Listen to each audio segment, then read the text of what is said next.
How we doing, brother? Hey, buddy, how are you? It was spinning saying it's waiting for me, the host to let me in.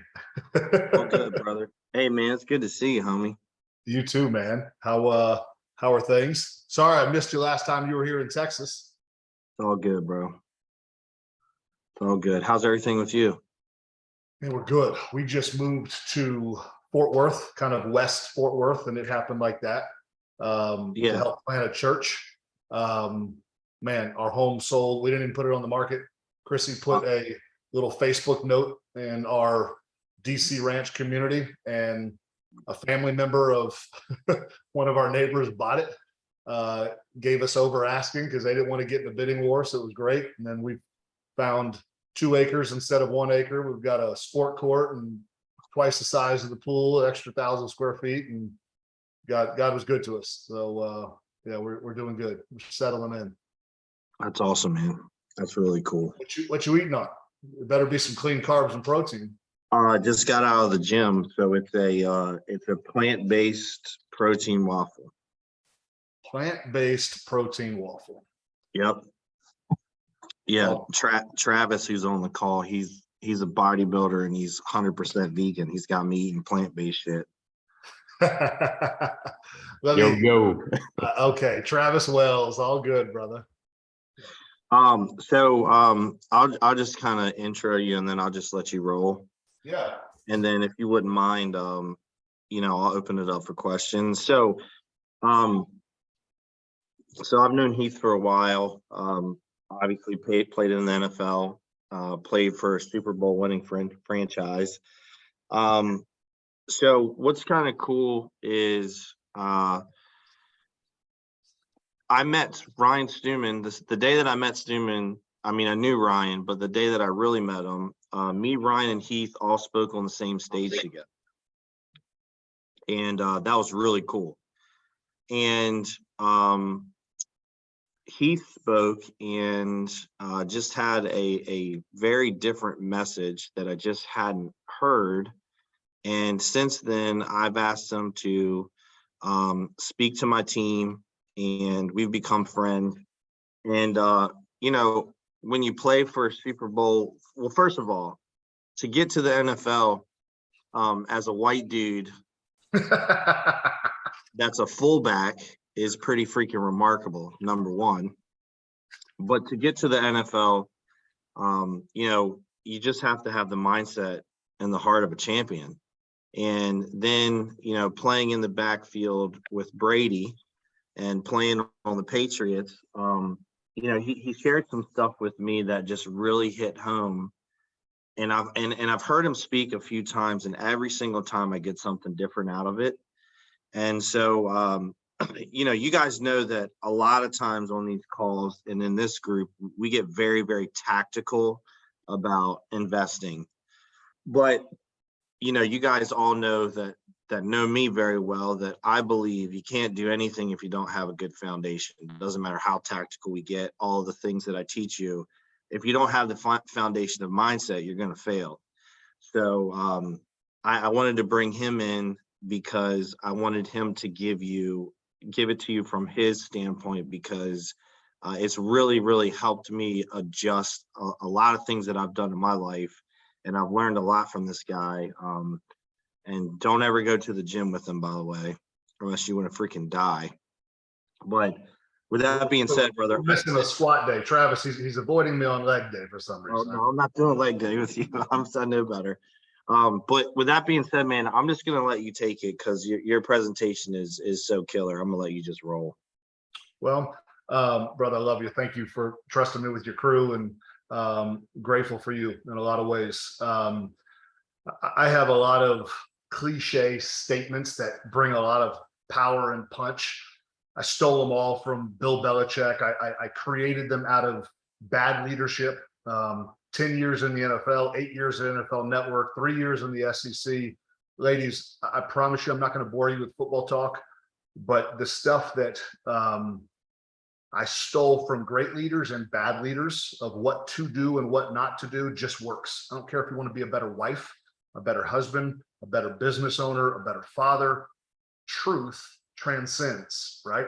And if we are just locked on to being truth seekers, we can matter of factly win in everything. Doesn't mean that I can be Michael Jordan. Doesn't mean that I can be Brandon. Doesn't mean that I could start a real estate company here in Dallas and destroy the market like you guys are doing there. But if we seek truth, I'm going to know my dysfunctions. I'm going to know my strengths. I'm going to know my weaknesses. Most importantly, I'm going to know those strengths and weaknesses because I'm going to be super transparent about my fears, my insecurities, the weaknesses I know. And then I'm going to ask guys like Brandon and Travis and other to literally shoot holes in everything that I do, so that all the things that I'm blind to, that I can't see, I've got men looking out for me, helping me. I've been blessed with the best wife in the world. She knows I love to be smashed over the head with a 2x4. I don't want to play around with weakness. I don't want to play around with my dysfunctions. I don't want to play around with places I'm deceived. And the beautiful part of my 10-year career was the most talented teams I was on, they were the worst teams. And the least talented and the most selfless and the most disciplined and the most truly hardworking, not just verbal, oh, I'm working hard, but you looked at the lifestyle of our team and it was consistent from man to man to man and what we were all putting in. I have so many different things as I was wrestling through, praying, God, what does Brandon's team need to hear tonight? I've never done what I'm getting ready to do. In Q&A, we'll probably get to some of the stuff that Brandon probably wants me to hit home, and maybe we will.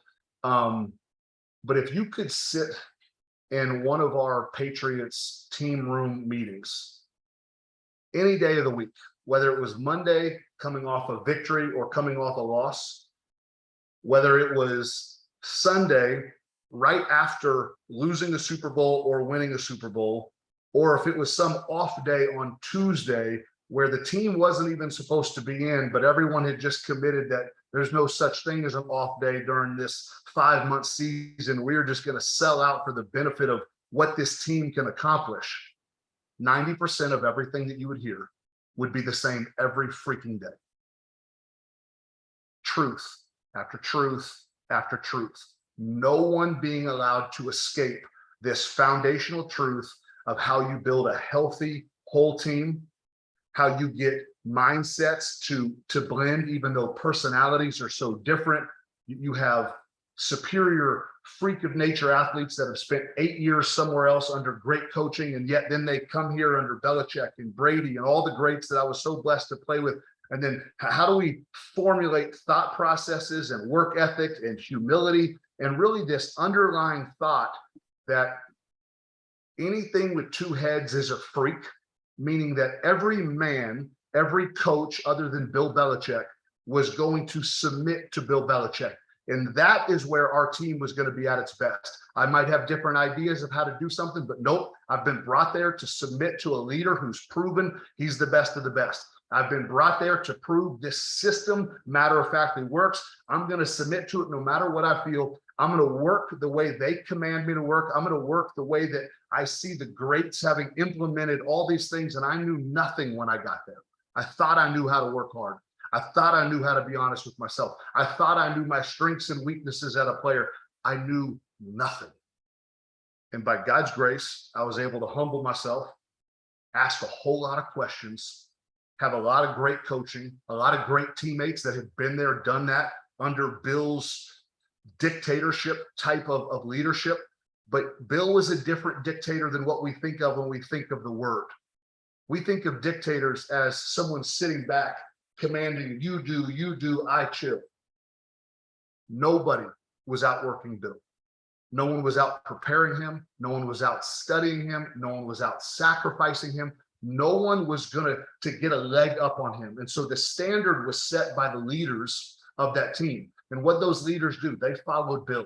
It was like a race to see who could get in the building in the morning. It was a race to see who could break down the film fast enough the night before from a win or a loss. People wanted to be great, and they were willing to sacrifice the time, the energy, the resources, willing to humble themselves to say, hey, pick me apart.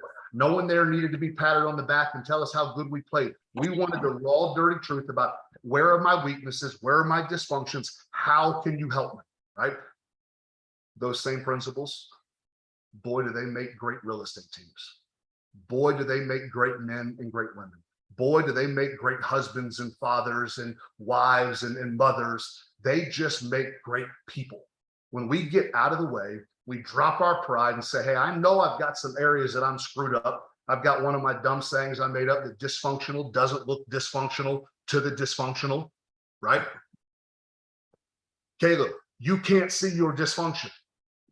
And if you're not asking Brandon or Chris or Travis or Becky, even the idea of a female perspective of what I'm looking like as an employee, as a leader, as XYZ, the humble man is a truly powerful man.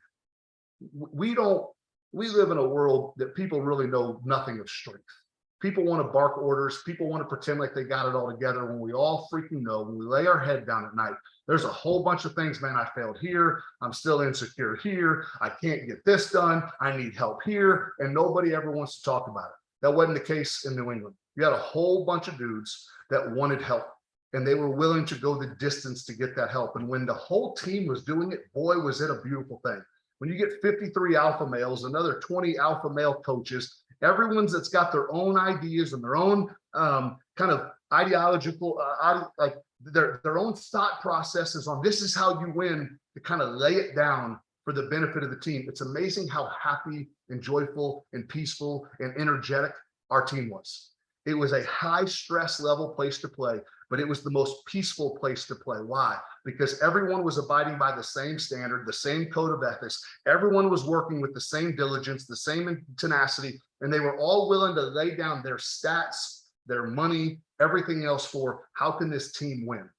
And so I was thinking over the last couple of days, and even more so this morning, of like, how can I challenge a team full of a bunch of winners? I know Brandon.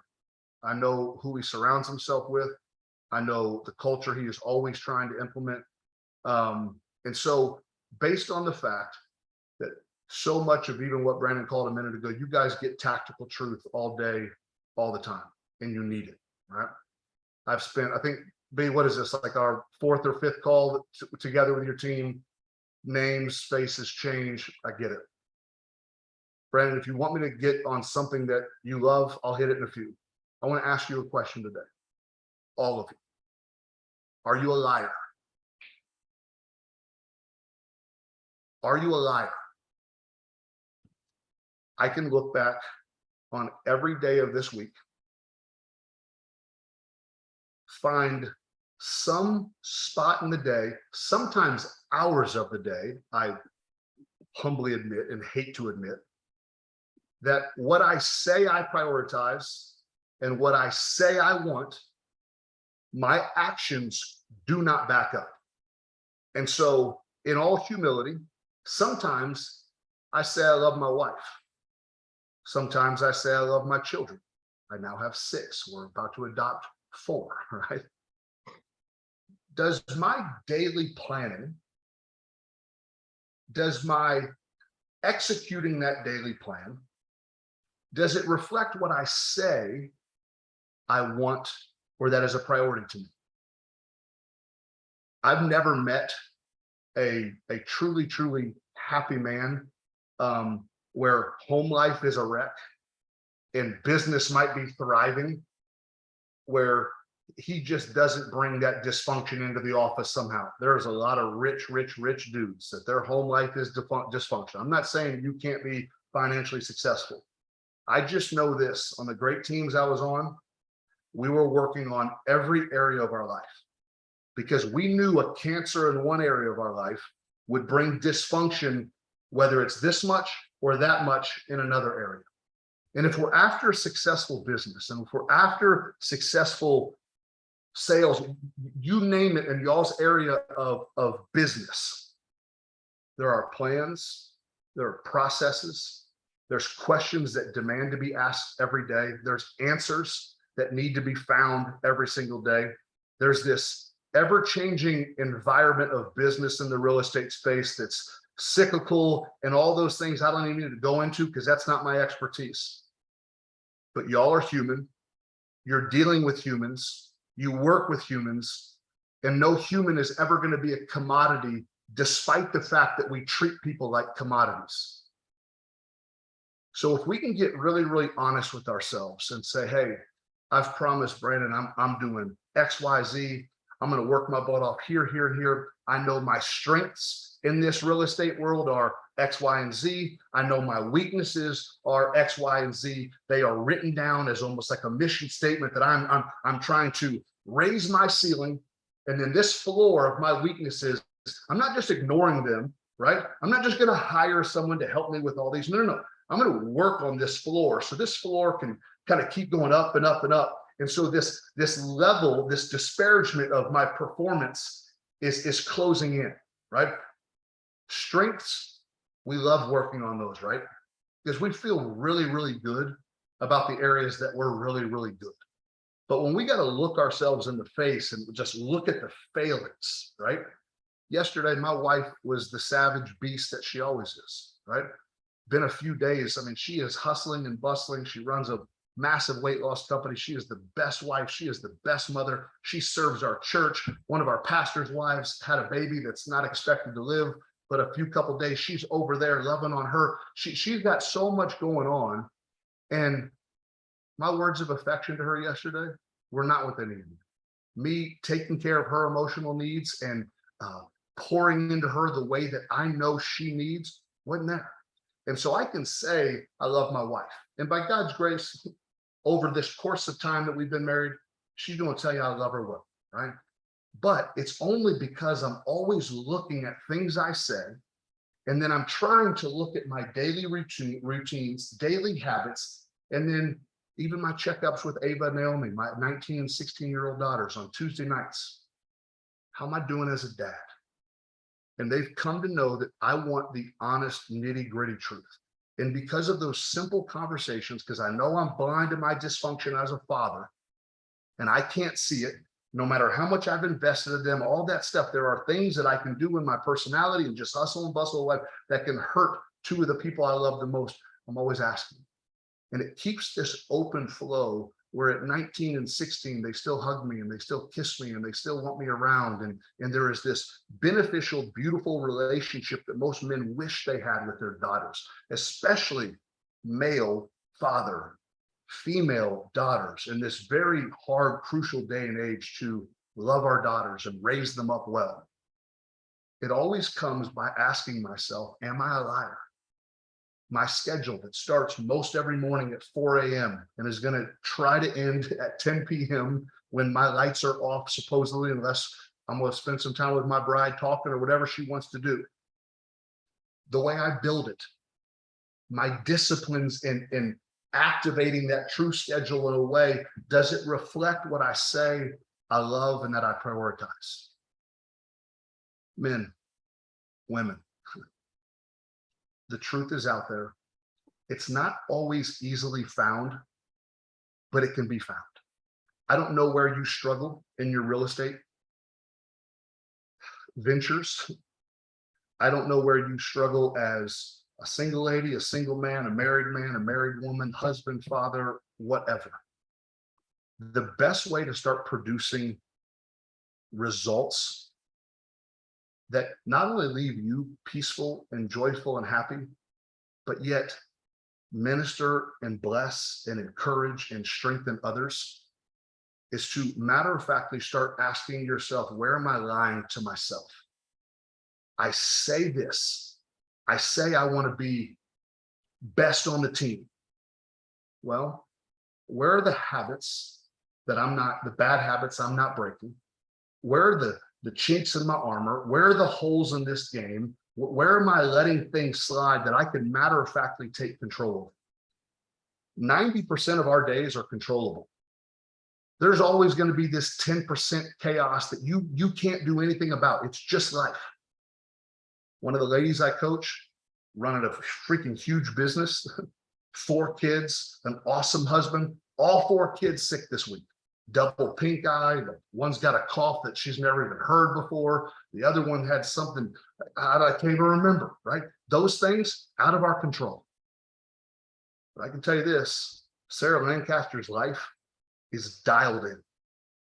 her daily pursuits, her daily schedules prove that she loves her husband, prove that she loves her children, proves that she will sacrifice sleep, time, money, effort, you name it, whatever, for the benefit of her family and then those people that she serves. Herself on her priority list is low. And yet at the same time, she's going to be 140 ounces of water every day. She's going to master her sleep, except for when her kids are sick. She's going to get 7.5 hours of sleep every night. She's going to work out 4 days a week. She is going to track every macro for me. She is going to everything that I give her, right?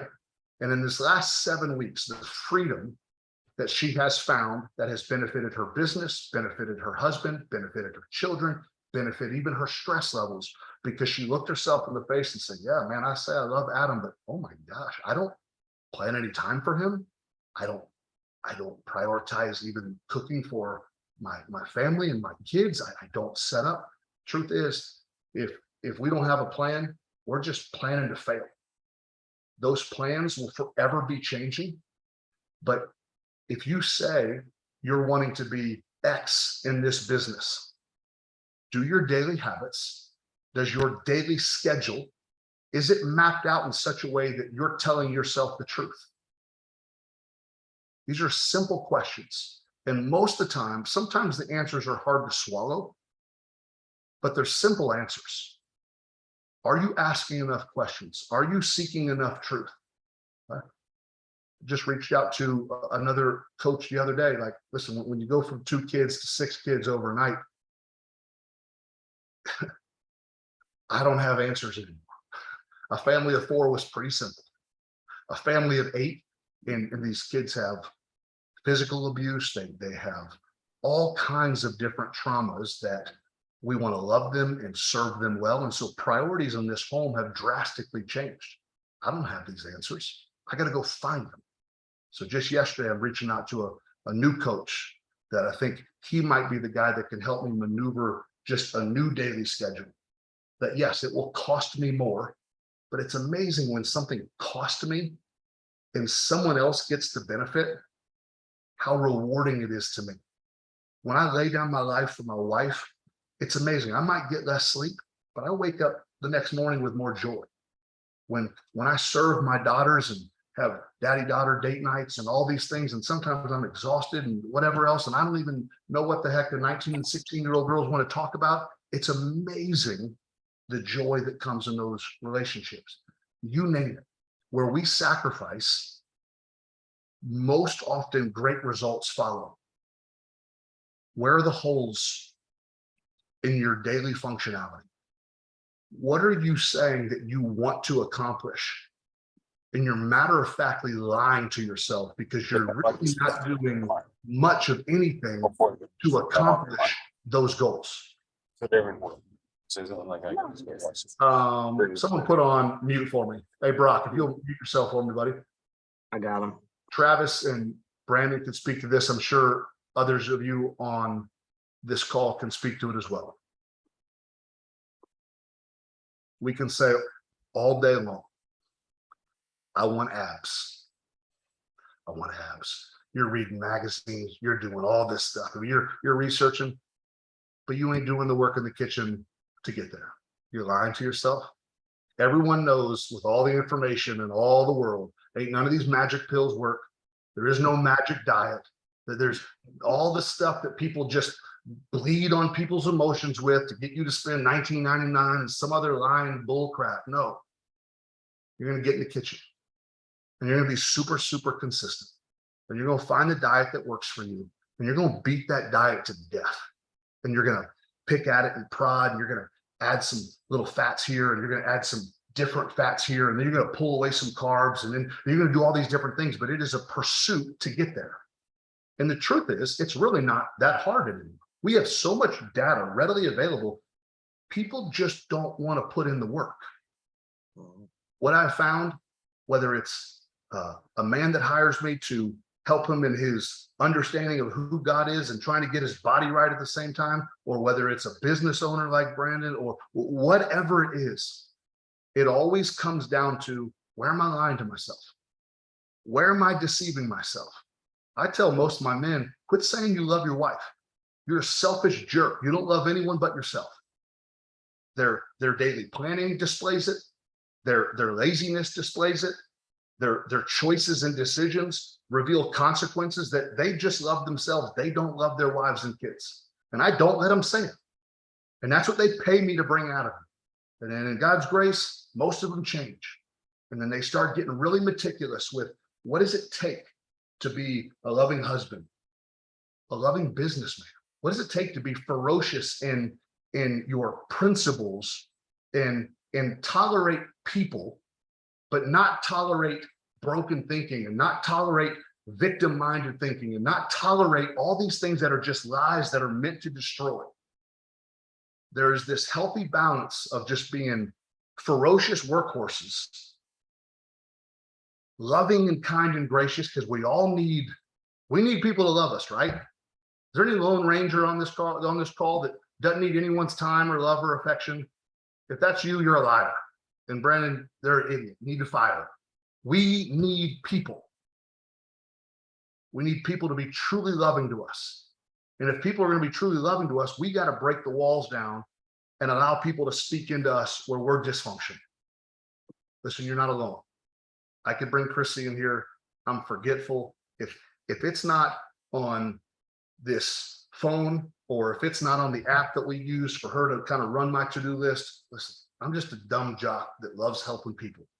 I've got dysfunctions everywhere, but I've got things in place that guard me from them, guard my family from them. And then those men that I serve, the women that I serve, those things are set up to guard them too, because they're paying me a lot of money and I want to serve them well.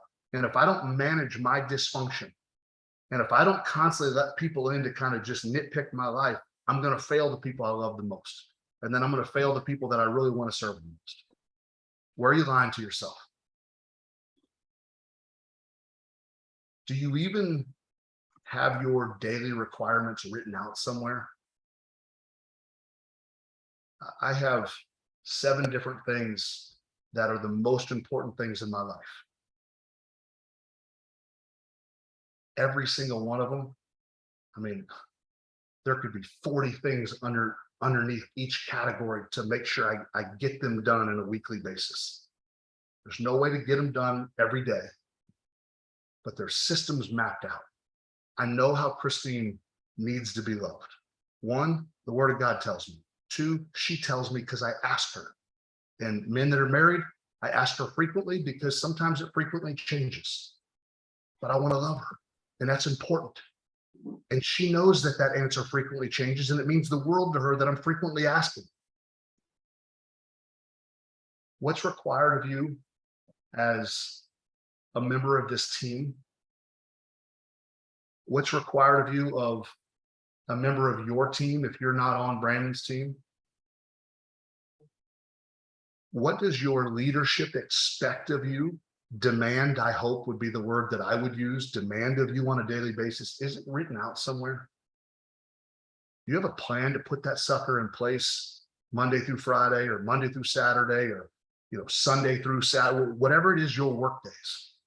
Do you even know what's expected of you on a daily basis? Is it mapped out somewhere? If it's not, you're failing yourself. We're too forgetful. We're too selfish.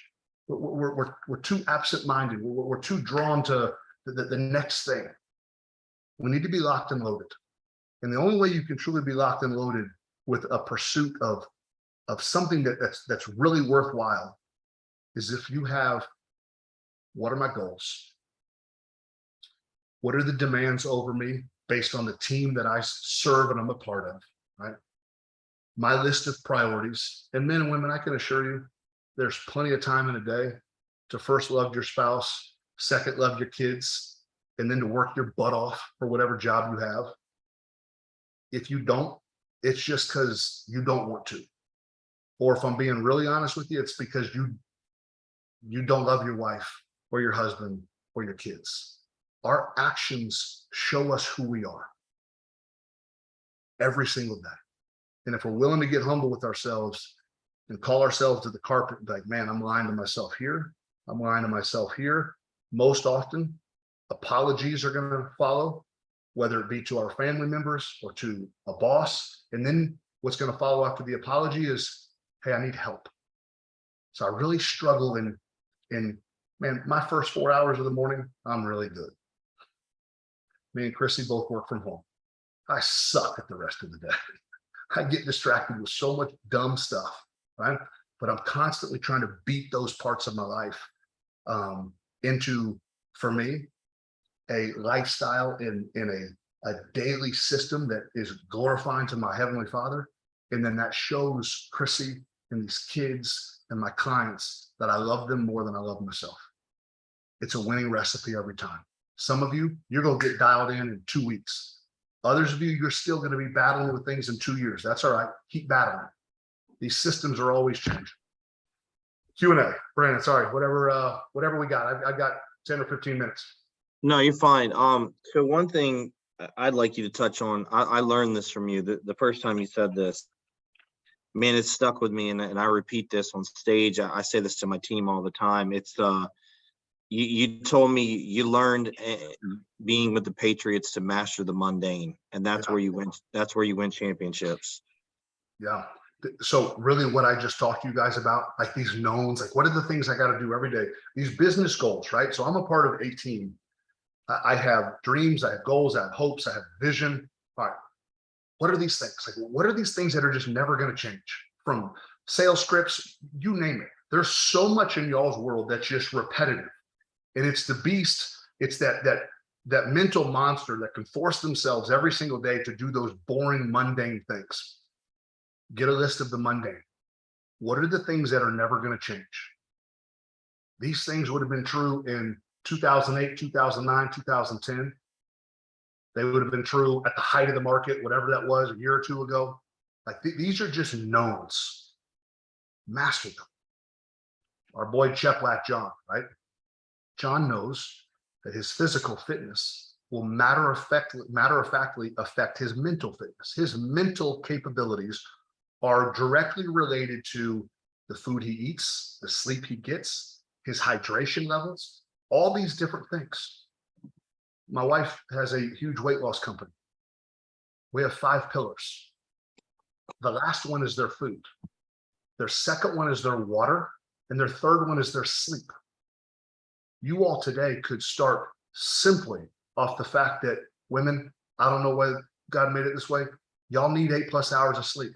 Some studies would show y'all need 8 or 9. Find a way to get that. Find a way to prioritize all your duties, wife, mom, all those things. Strategically structure your life where you can average 7 to 8 hours a night.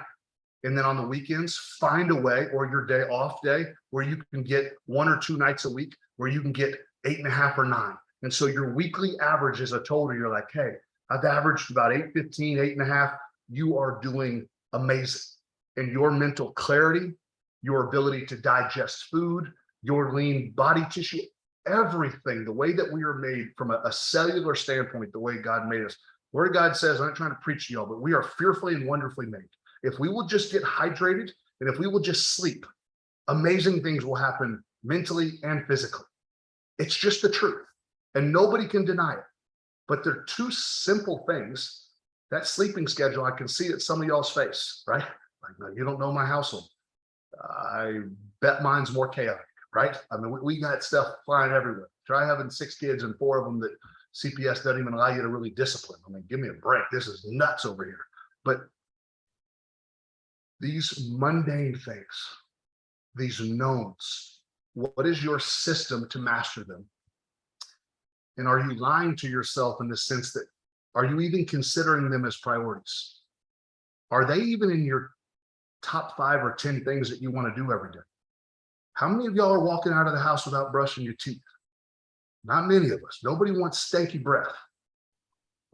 We need to think about Chick-fil-A. How hard is it to clean a freaking toilet? How hard is it to mop floors? How hard is it to squirt some Windex on the mirror and wipe it down? How hard is it to replace toilet tissue so no one's stuck without toilet paper in the bathroom? How hard is it to put some smell good in the little urinals for the men, or little plug-ins, whatever they have at Chick-fil-A, to make their bathroom smell good? You guys want to go to a bathroom at Chick-fil-A, or do you want to go to a bathroom at Taco Bell? Why? Chick-fil-A has mastered the mundane, stupid, easy, simple things to do. Brandon's heard me say it 1,000 times. They destroy everyone in 6 days, what everyone else is barely trying to do in 7 days. And I say barely trying to do because the arrogance and pride of McDonald's and Taco Bell and Burger King and Wendy's and so many others. Why wouldn't you just go to Chick-fil-A and say, hey, who's your second in command? What's your price? I need you to install this because y'all in 6 days are tripling. You can take Subway, McDonald's, and Starbucks and put their median stores together. And Chick-fil-A's median store outperforms all three of them. But in arrogance, they refuse to go to truth. In arrogance, they refuse to do it the way of truth. In arrogance, they refuse to ask for help from the source that obviously has it figured out. How does Chick-fil-A from 11 to 1 every single day dominate the drive-through market all across the country by about 700%? Why does Chick-fil-A's some have 4 and 5 drive-throughs now? Is it hard to build a 4-lane drive-through? Is it hard to fry a chicken sandwich and chicken strips? Oh, no, these are easy, simple things. The Truett Cathy family has just been relentless in pursuing truth. They've been relentless in hiring people of diligent character. They don't hire liars. They don't hire people that aren't going to work. They don't tolerate laziness anywhere. Go through a Chick-fil-A and see if they give you a cup with Coke coming down the outside of your styrofoam cup to put in your car. No, because those people will get fired. How hard is it to wipe off Coke that you accidentally spilled before you give it to a customer that you need them to come back? It's simple stuff. What are the simple things that you're not mastering? What are the daily, diligent, just tedious, boring things that anybody can do in your space that you're not prioritizing and that you're not doing? In New England, we mastered those suckers. And we got really, really good at those little details. We just didn't miss. Sometimes we weren't the better team. Sometimes you throw an interception. Sometimes you have a fumble. Sometimes something just happens. But the majority of the time, we were coming out on top. And the majority of the time, it wasn't even close. Yeah, and I want to anchor that really quick, and I'll open it up for questions, because when you said that the first time I heard you say it, like I got it, but I didn't get it. And then you followed that by, you weren't successful at other franchises that had so much more talent. And then you went to New England and you were very successful. I think one of the things that stuck out to me was you guys were doing a lot of basic stuff that you didn't do to other franchises, but also I'll never forget the story of you told me that, you saw Brady consistently running air routes with the receivers without the ball at practice. And for any of you guys that don't really know football like that, like that's what you did in middle school, right? And, to have a multiple ring Super Bowl champion, arguably the best quarterback to ever play the game, they installed a culture of he's still doing stuff at his level that he did in middle school. And you talked about how that just wore off on all of you guys, that the leader is that good and he's running damn air routes with the receiver. Yeah. Every day. Every day. You got the best quarterback in the world running routes on air. There is no defense. There is no D-line chasing him. There's no one guarding the wide receiver. Perfect steps, perfect route, perfect depth, perfect timing, over and over and over and over. The monotony of it, you guys know it. It's boring. But the principle, Tommy firmly believed. And so he never, ever left that. He's going to do it in his new business ventures. This is just who he is. The saying that Brandon was, referencing was, extraordinary teams make ordinary talent appear extraordinary, right? So we got to even consider Brady. Nobody wanted him. He was a 6th round draft pick. The boy, he had more body fat on his quad than freaking Travis has on his whole body. Like he wasn't even an athlete. He got stuck with the best coach in the world, who tolerated no crap from nobody, whether they were a 15-year veteran that had made $50 million in the NFL or they were a rookie punter. Everyone was held to the same standard of excellence. And so what happens over time, they build this team that's based on a whole bunch of people just dying to self, trying to pump up the team. What's best for the team? How do I serve the team, right? And then in 2005, I get cut from the Miami Dolphins. Nick Saban says I'm not good enough to play for the 2-win Miami Dolphins. The Patriots had just come off their 3rd Super Bowl championship in 4 years. Bill Belichick picks me up. 2 weeks later, we're back down in Miami. I win the MVP of the game for the Patriots. I have over 100 all-purpose yards. Did my talent improve in 2 weeks? No. This ordinary talent got with an extraordinary team, and then all the parts of me that were really, really good, they got accentuated because this team was working together. And you had a whole bunch of people that could care less who got the glory or who got the praise or who got the game ball. And it's just like everyone kind of took their opportunity and their time to shine when they were called.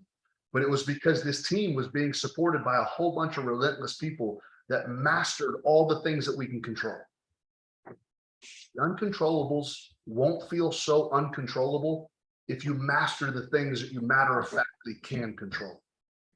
This mind is, it's powerful, but we also know it can make us weak in a heartbeat with just stinking thinking and bad thoughts. And so the more that we're prepared, the more work that we've put in, the more confident we are in what we're doing. And when that chaos comes, either one of my teammates will help me get through it because he's more prepared for that chaos and he'll carry me in that moment. Or maybe I see that chaos really ring in one of my boys and then I can carry him through that moment. That's what the greatest teams are made out of. But it comes with everyone maximizing their personal amount of excellence and then managing these weaknesses and having people kind of poke holes in our lives to figure out how in the heck can I raise this floor? These areas that are holding me back, right? Who can I ask? Who can I hire? Who can help me? What can I do right now to even take some of these weaknesses that are just mundane things? What can I do? Right? Simple things most of the time. Last I'm going to say, because I just have to say this, because I've adopted this in my companies and I learned this from you, which was submission to the mission, is one of the things you told me you learned in New England. And that is, look, whatever it is, we're going to make this revenue goal. We're going to, whatever, as a team, we're going to win this.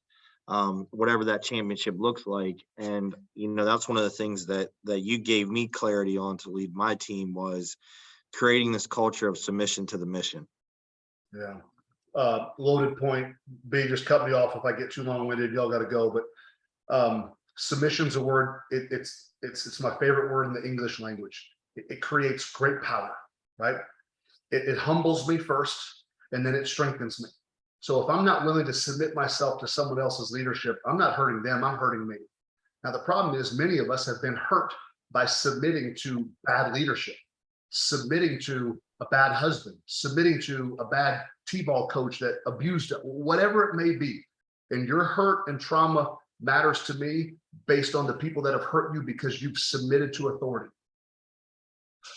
But don't crucify yourself because of a bad experience and your bitterness and heartache towards those people that Lord knows they probably deserve every punishment that they could get. But if you're reluctant to trust good leaders, if you're reluctant to submit to other leaders, you're only hurting yourself. And so what I consistently saw, and listen, for those of you that have been hurt by someone, Brandon knows, 5 years ago, listen, I worked for NFL Network for 8 years. A woman accused me and 8 others of sexual harassment. The NFL paid me a buttload of money for 9 months to give them my phone, my text record, pictures, all this stuff. Flew me to New York first class put me up in a 5-star hotel to testify against this woman. They get her to settle, and then they come to me and say, hey, we're going to pay out your contract and we're going to do all this stuff. We're not going to make any statements, but we can't put you back on air. The Me Too climate, all this stuff. We appreciate you, all this stuff. I'm like, I ain't signing none of this crap. Put me back on air or fire me. I've been screwed over by unhealthy jerks that abused my submission. You're not alone in your hurt. But if I was going to take those war wounds, people ask me why I have that NFL Network Cup around. Well, because I want to pray for those people. I'm no better than them. I've screwed people over. I've been unloving. I've been unkind. I've lied against people. I've used people. I don't have any place to boast that I'm so much better than other people. But forgiving them and moving on has so benefited my life. And so I said early on in the call that anything with two heads is a freak, right? We need a clear-cut, humble leader. And humility doesn't always look, it's not soft. Meekness is what we really want in leaders. That's strength under control. That's a man or a woman who knows all that she is and all that he is, and then controls that position of power well to serve others. That's what we're after. Nobody likes a leader that's always right. Brandon's heard me say it a bunch of times. People love to follow leaders that are always real. Brandon knows he screws up. That's why he's got coaches. Brandon knows he didn't have all the answers. That's why he hires people to help him. But this submission to the mission, whatever team you're on, right? What is that mission? And if it's not clarified, I mean crystal clear. Get with that owner and encourage them. Hey, can you give me what is the mission of this team? So that you can fully submit to it. And I promise you that will be what's best for you. It'll be what's best for your happiness. It'll be what's best for your peace. When people are fighting for control and fighting for position, I'm just telling you, I've never met a man or a woman. I've been around the best of the best, the wealthiest of the wealthiest in every space. That leads to nothing but just chaotic lifestyle, nothing but it's just relentless unrest. But when you get a whole bunch of people that have a common goal and they're willing to sacrifice for others, the whole team benefits. And it's a beautiful thing, but it's always going to come with rightly positioning yourself under authority. Even if you disagree, you know what? They're the boss. I'm going to work my butt off to implement that vision. Brandon's here and I'm not for a reason. He's the one that's built this big dominant business here in Delaware and Maryland. So I need to humble myself and say, he definitely knows more. And so, you know what? I'm going to trust him to be serving us. I'm going to trust him to serve me. I'm going to work my butt off for him. You get a whole bunch of people like that, and you're going to have a lot of fun working. You're going to win a lot. And you're matter-of-factly going to be extraordinary for an extraordinary amount of time. Dan, you got a question, but I'll preface this with Dan's a Steelers fan. The Patriots have injected some heartache in my life, just so you know. Mine too. Like several years, man. We were like, we're going. So yes. Anyway, strong yins are here, but talk like right now we're leveling up. Like a year and a half ago, we had 10 employees. We're up to like 26 now. I've had some legacy employees that I had a tough time holding accountable. And now that we have like, we've probably turned over, half the team, and really my payroll's a little bit more, but we are 10 times better than we were before. But it is a tough transition. And I love your perspective on, changing the culture to a culture of accountability, because I got to imagine, like you said, you have all these alpha males come into your organization. They're not used to being held accountable. They've been having their asses kissed pretty much their whole lives as star athletes, right? And now they got to come into an environment where they're held accountable. Like I mean, obviously Belichick had that mentality, like you were going to do what I say, but what about like the mid-level coaches and managers of the organization? Because I think that's kind of where we're struggling right now. And I'd love some insight into that, if that question makes sense. Well, I love where you started about legacy employees. Well, it sounds like they were leaving a cancerous legacy if they weren't willing to submit to your leadership. Kudos to you for cutting bait. I don't care if they sold 500 homes a year. I can be a little barbaric. you don't need them, right? I can't tell you how many times Bill on a draft pick or on an off-season acquisition would realize within the first couple weeks, this dude ain't a Patriot player. On this, he'd go to Mr. Kraft, and sometimes it was to the tune of millions and millions of dollars, depending on the level of that draft pick. He didn't wait a season or to 3 seasons to see if, oh, let me just see if I can get this bad character apple. Let me just see if I can clean this cancer up. Nope. Too important to the team. I'm not going to sacrifice what we have built, because what does cancer do? If it ain't killed, it spreads, right? That killing is barbaric, right? Chemo is brutal, radiation brutal, we're sick, right? Sometimes your body and your team is going to go through some of those growing pains when you do the right thing. Keep doing the right thing. I would much rather you have $100 million of peaceful revenue through your business every year than $225 million of just destructive turmoil. It's not worth it. It's just not. I don't ever want to sound braggadocious, but like, I've been able to form so many relationships with just multiple billionaires in so many different spaces, right? They all figure it out. No amount of money, no amount of growth is worth a toxic environment. The leaders I love most are the ones that realize that sometimes the mid-level management that might be struggling, not all the time, but oftentimes it's the leader, it's the owner operator that doesn't quite have the knowledge or maybe the communication skills or whatever it may be for you to figure out, how do you love on them more? How do you figure out how to serve them more, where then that trickles down to the other people that you're not touching on a daily basis, right? Because the one thing that Bill did really well with his coaches and his players, the communication was crystal clear. I said earlier in the call that it was a highest level stress place to play ever, but simultaneously the most peaceful place to play. It was exhausting keeping up with the demands, but I knew the demands, and every demand that was on me, and I mean, and it grew every year. I had the resources to get it done. I had the personal talent and ability to get it done. And then I knew who to go to if I felt myself kind of out of my box of security, in the sense of, hey, Bill, you've asked me to do this, but I'm doing this, I'm using all these resources, but I can't get it done. In 2007, our almost perfect season, when we lost to the Giants in the Super Bowl, the late great Junior Seau was my fullback on goal line and short yardage. So I'm scoring touchdowns right and left. But from a tailback position, watching Junior in the fullback position, I knew how much better I could do his job, where the difference between me and Junior was probably about 50%. There was a wide disparagement between his talent and my talent at fullback, not linebacker. Obviously, he's a Hall of Famer for a reason. But the disparagement from Lawrence Maroney, the tailback, and me, I was 250, Lawrence was 225. It was closer. So I went to Bill and said, hey, I'm happy to keep scoring touchdowns. You know I love it.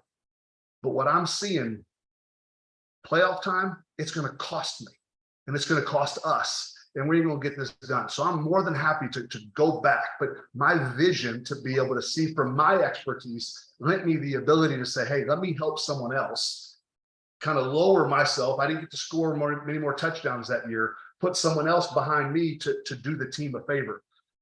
But it was only because those coaches had so poured into me to know what was expected in the fullback duties, right? And so it's a long-winded answer, but your mid-level people most often are a reflection of you, right? And then those cancers keep killing them. Don't ever tolerate them, right? We just, and you can't kill them fast enough, right? Peace of mind, a healthy team. Listen, money doesn't satisfy anyone. Big business has never satisfied one soul, but having a great team and loving doing life together, building awesome businesses and awesome friendships and helping people out, and everyone kind of scratching each other's back. And this guy this month is top producer, and then he doesn't get top producer for another 6 months because we had 3 other new women that came. Like, that's what we're after, right? So don't buy the lie to be chasing money and dollars. Chase production, yes, but chase that with truth of really what's success and what are we after? Because I promise you, success just ain't number of homes sold in bottom dollar at the end of the month. It is a culture of peace and happiness, and that submission to the mission will be the heartbeat of a happy team. A whole bunch of humble people. Doggone it, I screwed up. Will y'all forgive me? I'm gonna get it better, get it better tomorrow. You want a whole bunch of those people. I appreciate that, man. That was very helpful. Yeah, and I want to make a point on that to what Dan's asking. You know, again, this is something I learned from Heath is when he said it was the most stressful, but it was the most peaceful. And you've said this more than once. You said it was the most peaceful because on Sunday you guys felt like it didn't matter who you were playing, you were going to win because you felt like you guys were so prepared it didn't matter, right? So just for in that vein, Dan, you know, one of the things that I say to anybody that comes to work for us that's new is I say, I'm going to put you through probably more stress from a demand standpoint than you've ever been through in your life. However, we're going to win some championships together. And if you're okay with going through the shit to win a championship, then you're going to fit with us. And that's one of the things I'll tell you that's weeded people out pretty quick. Yeah. And then I always go, we're having a problem with somebody, you know, I have the conversation, listen, we told you what this was, you know, and you're not having the championship mindset and what we expect of you. And then usually it's a conversation of why they're off and we get them back on track, or if they get the hell up out of our organization, or we just fire them. Yeah. Well, and that's the important part of so much leadership. And this is what Chick-fil-A just does phenomenally well. Just blessed to be around the Truett Cathy family early in my adulthood. Do they have the talent and the ability? Do they have the resources? Have they been clearly explained what they're responsible for, right? Signing, yes, yes, and yes. They're putting their names to these contracts, right? And then the expectation is when they know something goes wrong, they know who to blame. Management doesn't need to look in the mirror and look at themselves because, hey, they've been given resources, they've been given the training, even from the resources, like the way that they encourage these younger kids by pouring into their education and paying for college and all these extra things that cost money, but yet stir up a young man or woman to work really hard and teach them to be incentivized to work hard. Like those principles, I just always tell all business owners, dive deep into what Chick-fil-A does. I'm not asking you all to go buy a Chick-fil-A, right? But what they do freaking works. And they are relentless at the details. And they are relentless at seeking truth. And it's the way to win. We'll do one more question because I mean we're past our time, and I appreciate you hanging out. I don't want to keep you on here all night. Go ahead, Big Marv. Hey, so when I got back from MDM, I like restructured my whole schedule, established like core principles and values and stuff on my team, and started implementing things like tracking and task management. So I can get an idea of if I'm charging enough for my services, what are my margins, right? And I can't calculate margins without knowing exactly how much time they're spending on something.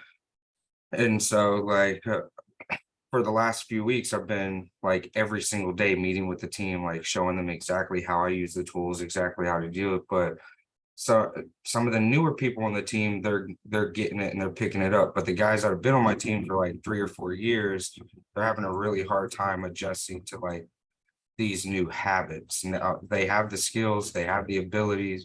They're some of the only people on the team that can do the job faster than, but they're also giving me a hell of a time, like molding to like, this is what we live for, this is what we stand by, this is what we're after. Yeah. So, like, how long do you give like those veterans that have been on the team to like adjust the new shit before you're like, man, it looks like you're just not going to adapt to the new shit? Yeah. Marv, are they? Oh, Spider-Man, Batman. And Are they resistant? Like, are they rebellious? That'd be the word. Are they noticeably rebellious about what you are trying to instill and install? no, they're trying. I can tell they're trying. you know, they're just new habits, that they have to implement. But then when I ask them about it, like, hey man, I'm expecting you guys to be leaders. Like you're the example. Y'all been here the longest, and they're my little brothers. So I'm like, Yeah, tough like, stuff.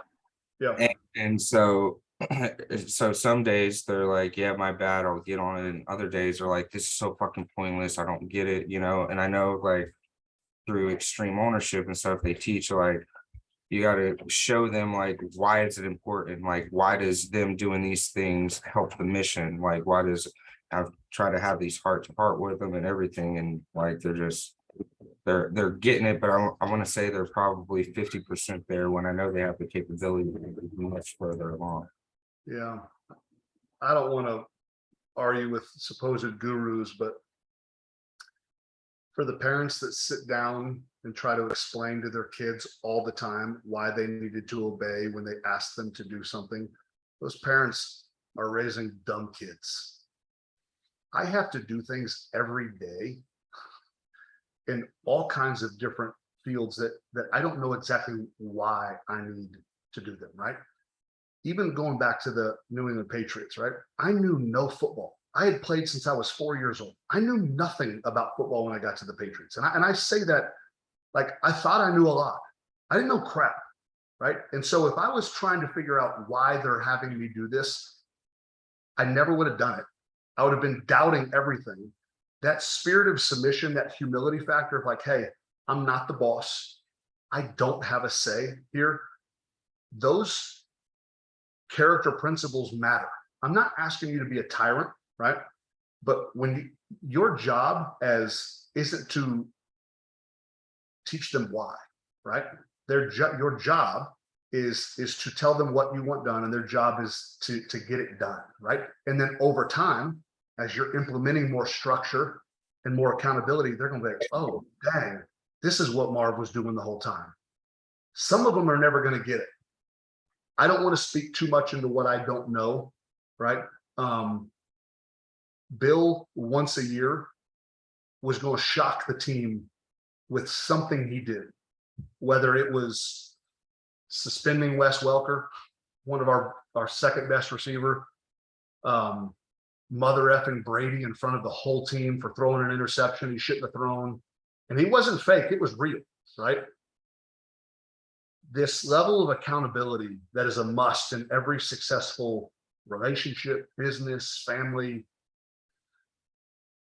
As you are patient with those people, make sure your words of expectation are clear.